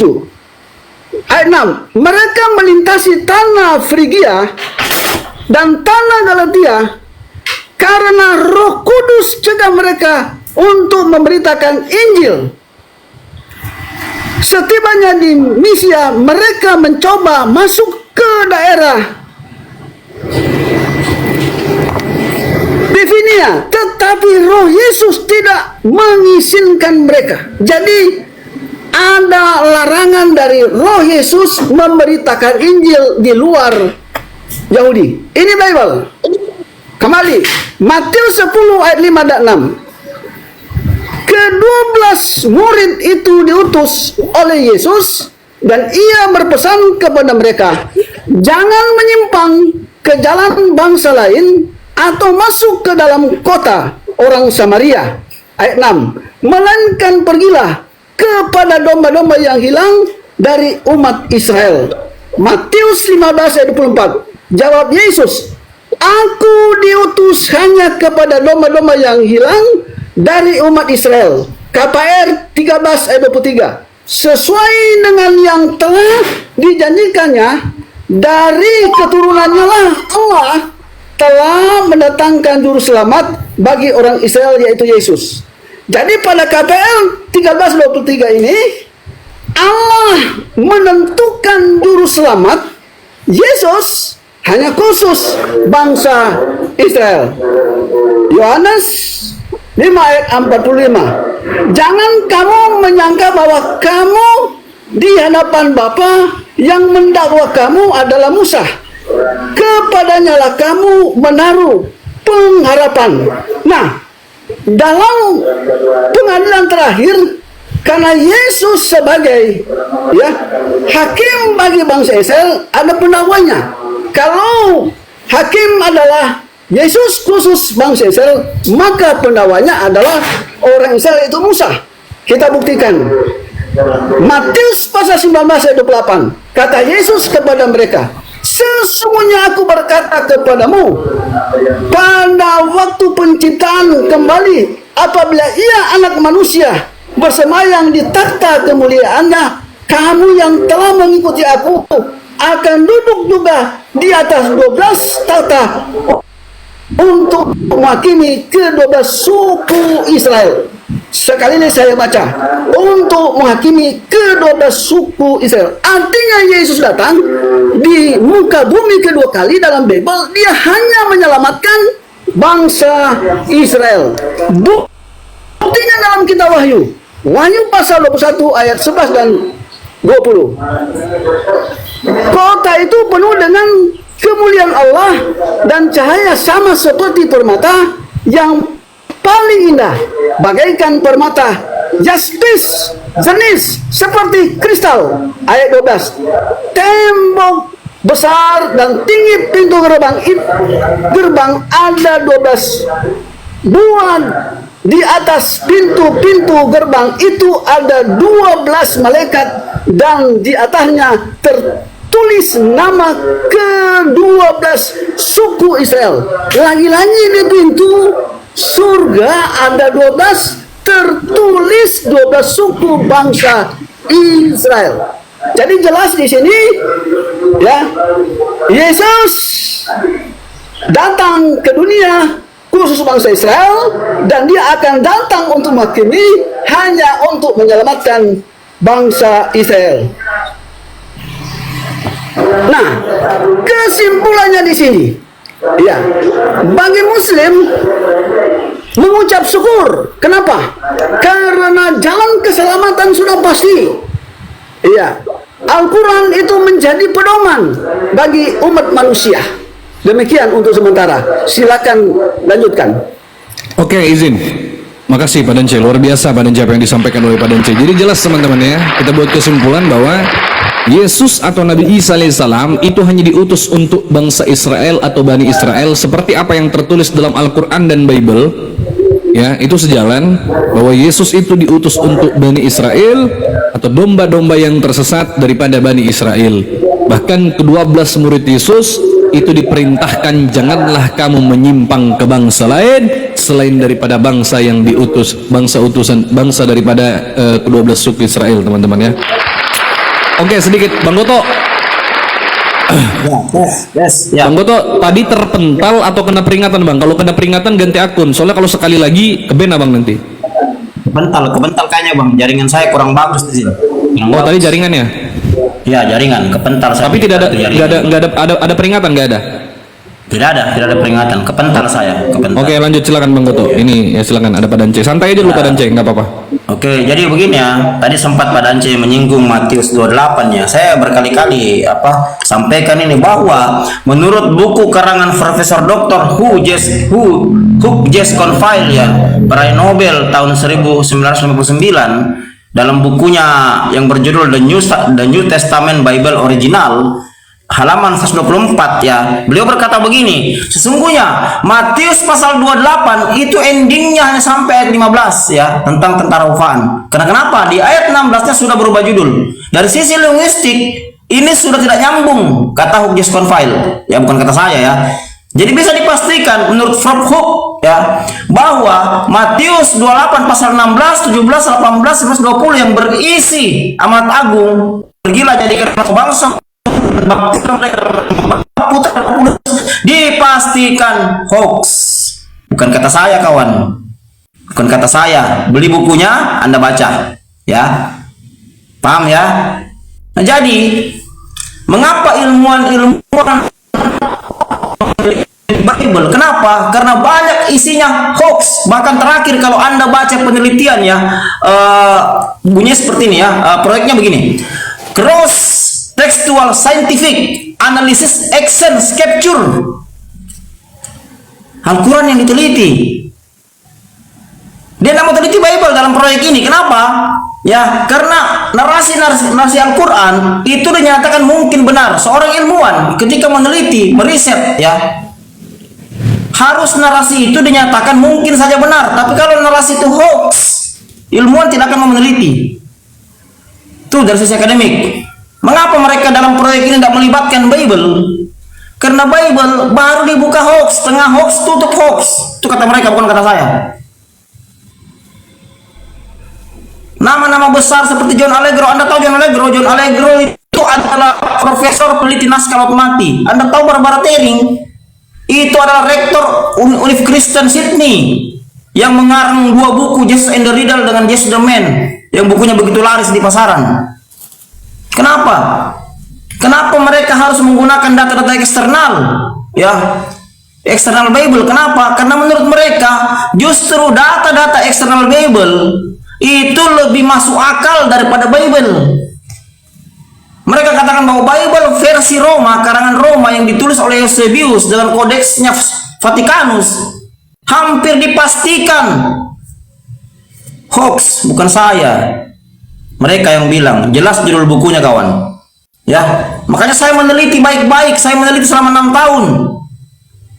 Saya baca buku ya, banyak buku saya baca, sampai buku karangan James Harold Duck, sampai buku karangan Phyllis Lytton, sampai saya bandingkan dengan buku-buku filosofi seperti Bertrand Russell, Wisdom of Philosophy. Saya baca buku Muskuting Jesus, How Jesus Become God ya. Literasinya saya dapat tempo hari ya, sekarang udah ditutup di internet, karya Bart D. Ehrman. Luar biasa profesor-profesor ini. Kenapa? Karena mereka meneliti itu berkesinambungan, tidak terputus satu dengan yang lain. Tuh. Tapi apa? Bible karangan Roma sudah mengaburkan semua ini, sudah menghilangkan jejak-jejak sejarah tokoh-tokoh ini. Yesus, Paulus, mereka mengkudeta ajaran tokoh ini untuk membentuk sekte baru. Makanya Martin Luther datang 517. Apa dikatakan Martin Luther selain dari indulgensi? Martin Luther katakan apa? Bahwa ajaran Roma sudah tidak sesuai dengan ajaran Kristen asli.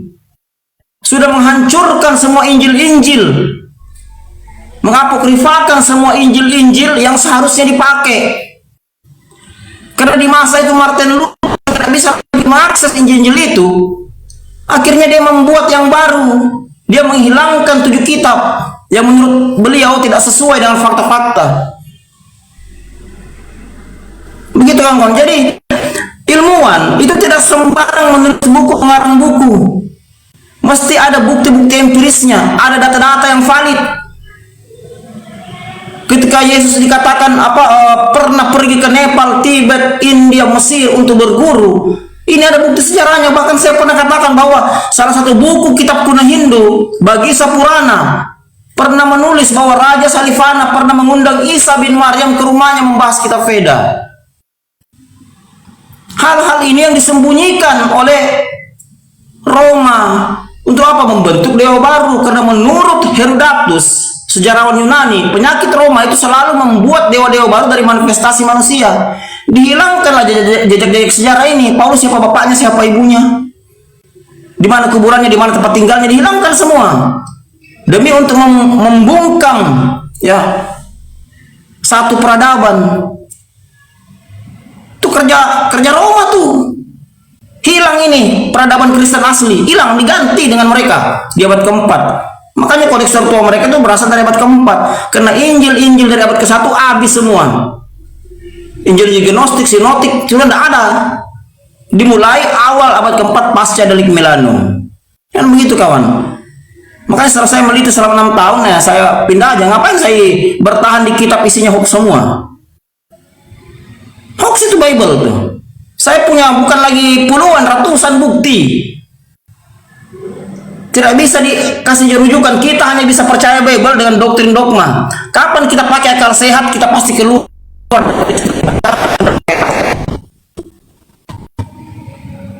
Karena isinya semua bukan lagi bertentangan, tapi bertendangan. Seperti saya katakan tadi, Matius 27, 51, 52, 53. Sampai detik ini tidak ada sejarawan Kristen yang berani jawab ini. Karena memang ini tidak pernah terjadi sepanjang sejarah Yahudi. Saya belajar budaya Yahudi, sejarah Yahudi. Makanya Yahudi sampai sekarang tidak pernah percaya sama mereka tuh. Kenapa? Karena dirubah-rubah budaya mereka, tradisi mereka dirubah-rubah. Diambil hanya untuk dijadikan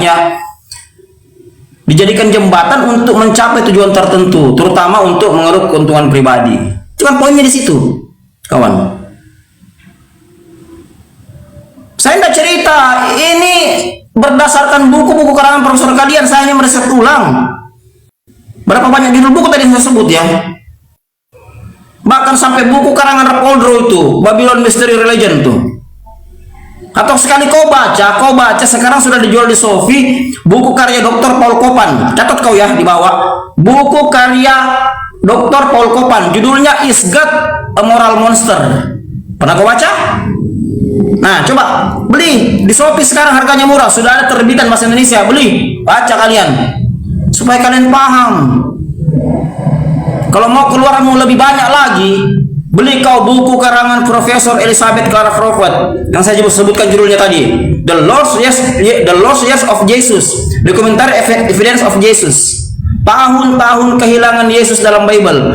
Beli, baru kau baca, baru kau bilang saya hoax. Saya tidak main-main, apa yang saya sebutkan semua berdalil, berdata, semua ada faktanya. Makanya saya katakan bahwa Bible sudah dijadikan jembatan atau fasilitas ajaran pagan Roma masuk ke budaya Kristen. Luar biasa, Tuhan dihinakan dalam budaya Roma.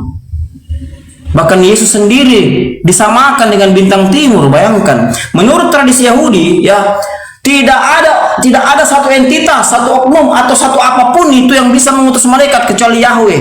Ini tradisi Yahudi, kawan. Tapi coba lihat Wahyu 22:16. Aku Yesus, akulah telah mengutus malaikat-malaikatku, akulah bintang timur yang gilang gemilang. Yesus disamakan sama iblis. Tidak ada yang bisa mengutus malaikat dalam tradisi Yahudi kalau bukan Tuhan Yahweh yang tidak terhampiri. Tapi kenapa Yesus dikatakan bisa mengutus malaikatnya? Kenapa? Dia disamakan dengan bintang timur. Bintang timur dibuang dari sorga dengan 57 malaikatnya. Itulah yang dia utus. Makanya Yesus dikatakan bintang timur, dikatakan Lucifer. Dalam tradisi Yahudi, bintang timur tidak dua, tidak tiga, cuma satu. Begitu bejatnya Roma menyamakan Isa Al-Masih, Isa bin Maryam, Yosua Hamasiyah dengan Lucifer, bintang timur. Jelas ayatnya, Wahyu 22:16. Memang ada bintang timur lain, tradisi Yahudi tidak ada. Yang ada cuma Lucifer, Helel bin Sharar, iblis yang dibuang dengan 57 anak buahnya dari surga. Dulu dia adalah pimpinan paduan suara. Jelas? Makanya belajar tradisi Yahudi. Jangan kalian mengaku Yesus orang Yahudi, Paulus pun turun Benyamin, tapi kalian tidak mau belajar tradisi Yahudi. Itu kelemahan kalian. Kalian mencocokologikan, kalian menganggap bahwa tradisi perjanjian Tanakh Yahudi itu adalah nubuatan, di mana menubuatkan Yesus mati bangkit tembus dosa. Tidak ada, kawan, tidak ada. 24 bab Tanakh Yahudi asli tidak ada menubuatkan orang mati bangkit tembus dosa, tidak ada. Berarti Bang Boto, ya, tahan. Berarti yang tertulis dalam Lukas 24 nomor 46 itu ada tertulis, yang dia bilang ada tertulis demikian bahwa Mesias harus menderita dan bangkit dari antara orang mati pada hari yang ketiga, itu bohong? Hoax. Ini kan tempo hari yang membuat Budia Sali itu.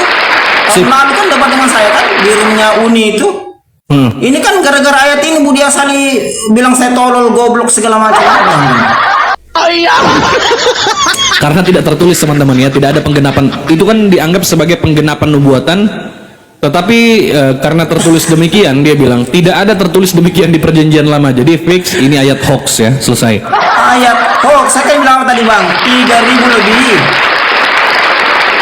Tidak ada menuliskan begitu. Jadi tidak ada dalam perjanjian lama, termasuk saya dan kawan-kawan sangat mempelajari Bible ini maupun dari perjanjian lama dan perjanjian baru, tidak ada satupun perkataan tulisan di perjanjian lama yang mengatakan bahwa ada tertulis demikian bahwa Mesias harus menderita dan bangkit dari antara orang mati pada hari yang ketiga. Tidak ada. Bahkan kemarin saya baru berdebat dengan pendeta Geri, mencret itu nggak bisa jawab. Lanjut silakan. Hoax ya. Lukas 24 ayat 46 itu baru masuk di abad ke-16 ya. Masuk di mana? Di karya Desiderius Erasmus tahun 1516, 1 tahun sebelum berdirinya Protestan. Jadi prah Protestan ya, dengan karyanya Textus Receptus yang punya 30 versi. Jadi nanti ayat itu baru masuk di situ, Bang. Jadi banyak ayat-ayat yang baru masuk 16. Contoh yang baru masuk ayat ke-16, contoh lagi 1 Yohanes 5, 7 dan 8. Ya, yang memperkuat teori Tritunggal. Ya, Bapa, Putra dan Roh Kudus itu. Padahal nggak ada itu di kodeks, nggak ada itu, berak juga. Nggak ada, itu baru masuk abad ke-16, Bang. Baru masuk di abad 16. Oh, berarti itu masuknya lewat yang masuk. Masuknya gini, Bang Goto ya. Itu masuknya lewat Textus Receptus itu ya. Ya, Texture Cetus, betul. Desiderius Erasmus. Oke, sip. Ya, begitu kawan-kawan ya. Pantasan Kalau Anda tidak mengerti sejarah Kristen. Iya, gitu. betul. Ya, Pantasan tidak didapati di beberapa kodeks ya, beberapa salinan maupun manuskrip itu tidak ada itu. 1 Yohanes 5 nomor 7, Yohanes 7:53, Markus 16 ayat 9 sampai 20, 12 ayat yang dikatakan ada perkataan Yesus di dalamnya itu hoax semua teman-teman ya. Hoax Termasuk Yohanes pasal 8 nomor 1 sampai 11 itu nggak ada itu ya. Nggak ada, betul Bang, betul. Ada sebenarnya. Nah jadi Bible itu sudah ditulis oleh berbagai latar belakang ya. Kalau kita lihat masuknya ke Indonesia ada 1593 oleh Albert Cornelius Ruil ya, diterjemahkan dari bahasa Belanda ke bahasa Melayu. Terus masuk lagi Van Kom Milvoort Lydekker ya, 1671 merubah bahasa Belanda jadi ke bahasa Melayu tinggi. Masuk lagi Hembardus Cornelius Krinkret ya, salah satu misionaris dari Netherlands di dalam Genosef ya, yang menerjemahkan Bible bahasa Belanda ke bahasa Melayu rendah. Kan begitu. Ini orang-orang yang tanggung jawab semua nih. Maksudnya kata Allah, kata segala macam sampai zaman Stratford Raffles ya, diteruskan oleh Abdul Qadir Munsi ya. Memang seorang Islam beliau yang boleh dibayar oleh Belanda untuk masukkan istilah-istilah Islam. Jadi jelas kawan sejarahnya. Maka saya pernah bilang, kalau Anda mau tahu sejarah perkembangan Kristen di Asia terutama, kalian nih yang Kristen, beli bukunya karya Profesor Dr. Wiger. Judulnya Principle of Political Geography. Baca di situ. Perjanjian Tordesillas, baca di situ God Glory Gospel. Baca kawan. Kalau Anda rajin membaca, terbuka akal Anda. Sepakat. Makanya saya bilang sama mereka ya, kalian mengerti buku baca, jangan hanya terkungkung doktrin dogma. Sepakat.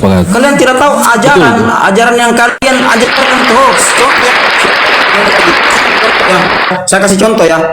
Ajaran memperingati hari Natal. Kalian secara tidak sadar itu sudah mengajar kepada anak cucu kalian sesuatu yang tidak benar, hoax.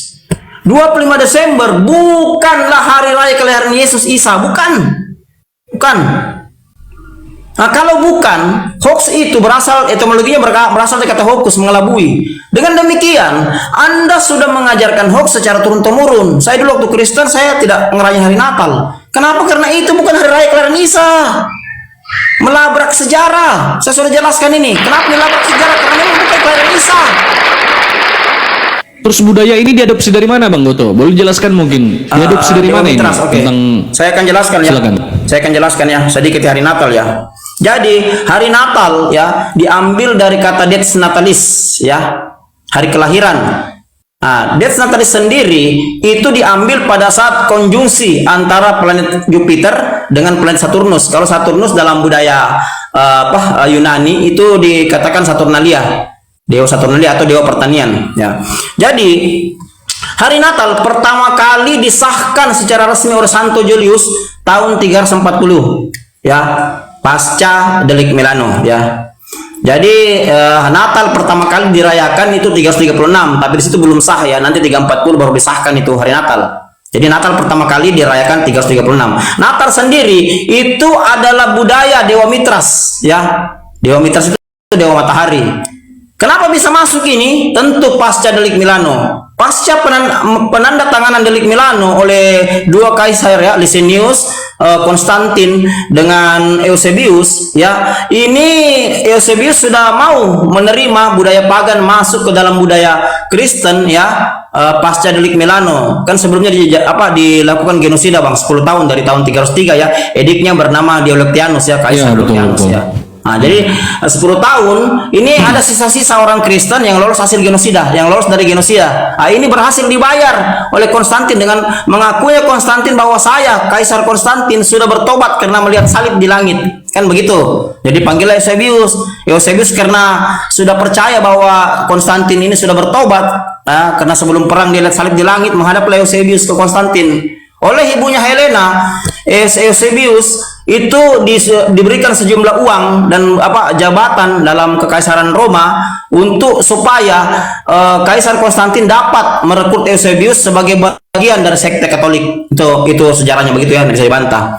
Jadi tahun 313 ditekenlah perjanjian yang namanya Edict of Milan atau League Milano, di mana Konstantin berjanji untuk mengembalikan semua properti Kristen yang sudah dibakar habis pasca edik Diocletianus. Itu salah satu bunyi ediknya ya. Jadi Eusebius dan Konstantin sudah bekerja sama. Lalu ibunya Helena ya melalui Konstantin memerintahkan Eusebius untuk mengumpulkan seluruh papirus, parkamen ya, sisa-sisa hasil genosida ya, yang kitab suci Kristen yang dibakar dikumpulkan semua. Kan dulu banyak Injil Bang, ada Injil Maria, Injil Filipus, Injil, pokoknya banyak sekali Injil Kristus. Iya betul. Iya, Thomas. Banyak sekali. Betul. Bartolomeus. Jadi ini bahkan semua, masih ada itu Bang, masih ada itu sampai sekarang itu, dan ada beberapa teman yang berdiskusi maupun berdebat dengan saya yang mengaku Nasrani seperti dulu kan Pak Esau, tapi Pak Esau sekarang udah mualaf, itu katanya mengaku masih memegang kitab-kitab tersebut itu katanya. Ya, jadi banyak sekali kitab Bang ya, banyak sekali kitab. Karena terlalu banyak kitab pada masa itu, lalu jadilah 50 ya. Dari 50 kitab ini salah satunya adalah saringan dari Injil-Injil Gnostik, itu dinamakan The New Testament. Jadi yang pertama kali menamakan The New Testament itu Eusebius, abad keempat ya, dengan kodeks yang bernama Sinaiticus, kan begitu. Dengan kodeks yang bernama Vaticanus ya, disusul Sinaiticus. Jadi di sini saya lihat pemahaman pendeta-pendeta Kristen katakan Vatikanus itu di belakang dari Sinaiticus. Tidak, Vatikanus itu baru Sinaiticus ya. Ini sempat saya berselisih paham, tapi setelah dibuktikan sejarah ternyata Vatikanus duluan tahun 325, Sinaiticus baru tahun 330. Jadi kawan-kawan, di sini kalau kita perhatikan baik-baik bahwa saduran dari Injil-Injil Gnostik yang dikumpul jadi satu, ini disaring menjadi satu kitab, dari 50 kitab disaring menjadi satu kitab. Lalu diambil yang tidak sesuai dengan budaya pagan, dibuang. Seperti Yesus menikah, Injil Maria Magdalena dibuang tuh. Seperti penyebutan Roh Kudus ibu dibuang. Kan dalam Injil anak Ibrani itu Yesus menyebut Roh Kudus sebagai ibu. Ini dasar teologi Nabi Lugan ya, si Lugan ya. Berarti benar ya apa yang disampaikan sama Lugan ini ya? Oh benar Bang. Ada Injilnya bernama anak Ibrani, di mana Yesus menyebut Roh Kudus sebagai ibunya. Berarti ada literasi ini tuh ya? Ada literasinya, ada Bang, ada. Mantap, silakan lanjut Bang Goto. Jadi disaring 50 kitab lalu dijadikan satu, namanya The New Testament. Semua yang tidak sesuai dengan budaya Yahudi ya, budaya Roma ya, yang sesuai budaya Yahudi dibuang. Jadi yang diambil cuman yang sesuai dengan budaya Roma. Kalau tidak sesuai budaya Roma dibuang. Lalu ditempelkan dengan Septuaginta. Septuaginta ini adalah perjanjian Tanakh Yahudi yang berbahasa Ibrani, lalu ditranslate ya sebelum Masehi oleh Raja Ptolemy Philadelphus II, dimasukkan menjadi bahasa Yunani Koine, kan begitu. Jadi tempelkan baru dikanonikan tahun 364. Ini pun panjang sejarahnya dikanonikan Bang. Makanya ketika saya tanya pendeta ini mati akal semua. Saya bilang, kenapa Bible kau dikanonikan di kota Laodikia? Kenapa terlalu jauh jaraknya? Kenapa bukan di Efesus, Korintus, Tesalonika, Vatikan? Kenapa harus di Laodikia? Ternyata ada sejarahnya Bang. Mati akal mereka ini. Saya pernah jelaskan kan di sini sejarahnya ini, kenapa Bible dikanonikan di kota Laodikia. Kenapa harus di situ? Ternyata Bible dikanonikan di kota Laodikia untuk menghormati dewa Zeus. Karena Laodikia dulu itu bernama Diaspolis, pusat penyembahan dewa Zeus. Akal mereka. Mati akal. Mungkin bisa jelaskan Wahyu 3 nomor 14 tuh Bang Goto. Oh ya, mungkin dibacakan karena Wahyu begini Bang, ya saya terus terangnya Wahyu ya. Wahyu. Silakan. Ya. Wahyu ini sebagian karya Kardinal Basirion, seorang pemimpin ya, siapa yang menuliskan nih? Siapa yang menuliskan itu kitab Wahyu? Ini si Kardinal Basirion ini. Jadi menurut sejarah ya, sebagian kodeks dari Vatikanus itu hilang.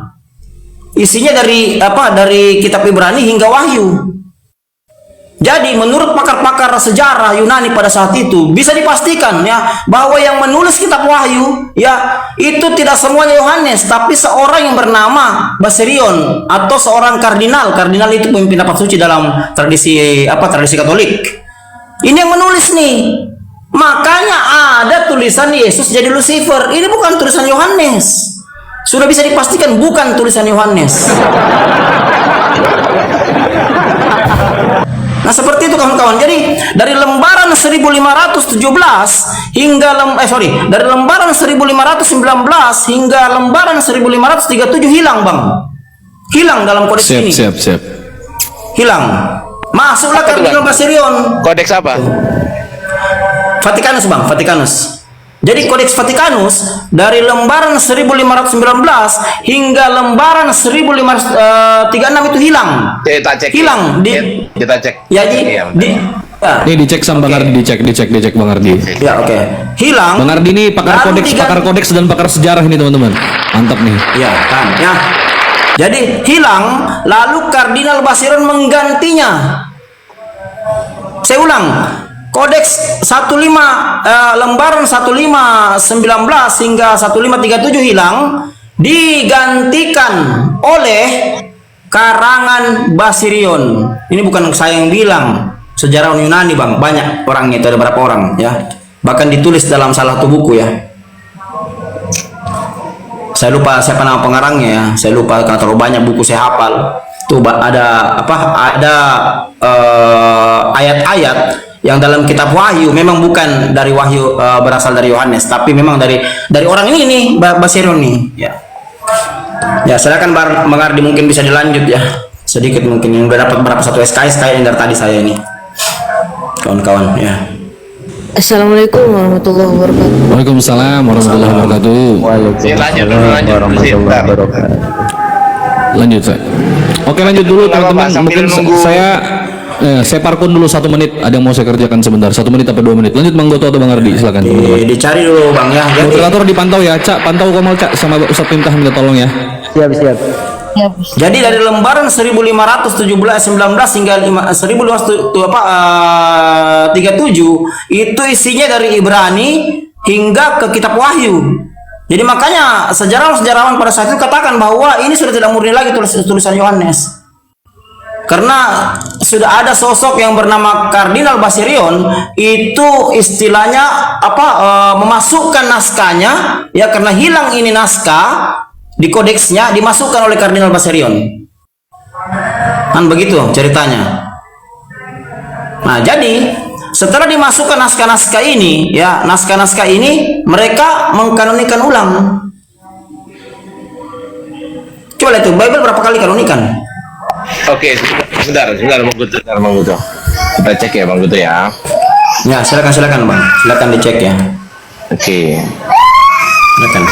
Gimana cara besarin ini? Bisa nggak dibesarin? Pol bisa gimana, Cak? Ya, besarkan dulu host itu. Ya. Nah, coba.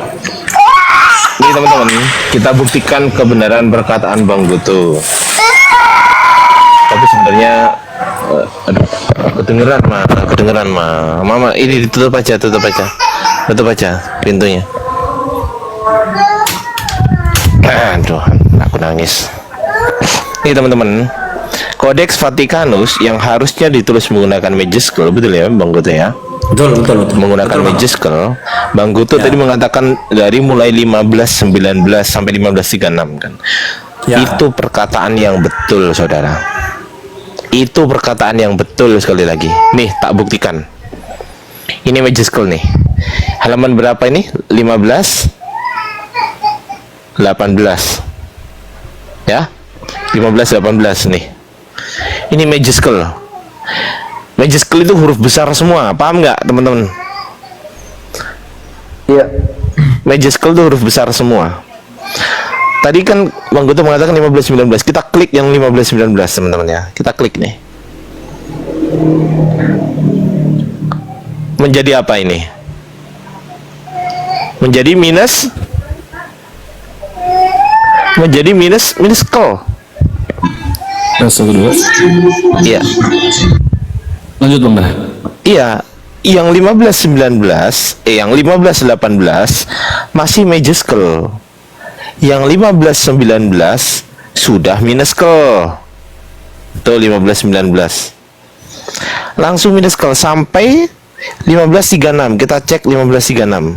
Berarti benar yang sampaikan Bang Goto tadi ya? Betul, ternyata digantikan. Luar biasa. Mantap Bang Goto juga. Nih ya, tuh. Dibuktikan sama Bang Ardi teman-teman ya, dibaca dilihat. Tuh, di sini langsung menggunakan minuskel. Minuskel itu huruf kecil.